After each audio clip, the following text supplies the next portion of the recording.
So I read an article about the Lakers and the Heat um, bringing in jersey sponsors. The Lakers brought in Wish, which is an e-commerce company. They call themselves a digital mall, and they're the sixth largest e-commerce company in the world. Um, and the Heat signed with Ultimate Software, which is a software company. Um, and I just think it's really interesting to see, especially with the Lakers. That's the biggest franchise in basketball, essentially. In LA, Lakers, everyone's a fan, huge support. Have had a especially bad couple past, 5, 6 seasons. So it'll be interesting to see how this affects other teams because only 16 NBA teams have jersey sponsors so far.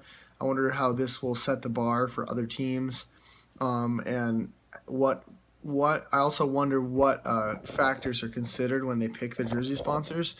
The Lakers president of operations said that he wanted to get more youth fans, and by using a internet based company or using that Wish company, he thinks that that there's a better chance at connecting with youth because more and more people are buying things off the internet, and people will start to maybe recognize Wish, especially it being a San Francisco located company.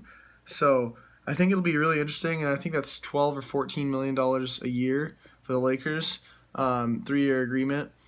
I just think it's really interesting to see. A lot of these companies that are signing these deals, I personally I haven't really heard of before. I would assume that a lot of people are in the same boat with not knowing, these companies. Besides, like the Bucks are signed Harley Davidson, so like it'll just be really interesting to see like what factors go into the considerations and whether it just turns into a straight out bidding war and how these numbers go up. I know the Warriors are getting $20 million a year, which is crazy.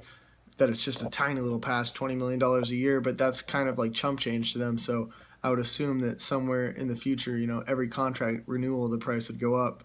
But how much will that affect what the companies want back?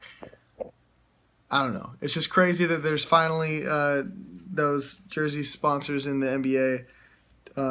It was only a matter of time, and it'll be interesting to see how far it goes. But it's already interesting just to see these small companies, not small, but not as well known, but have high revenues and lots of money getting out in a more public setting.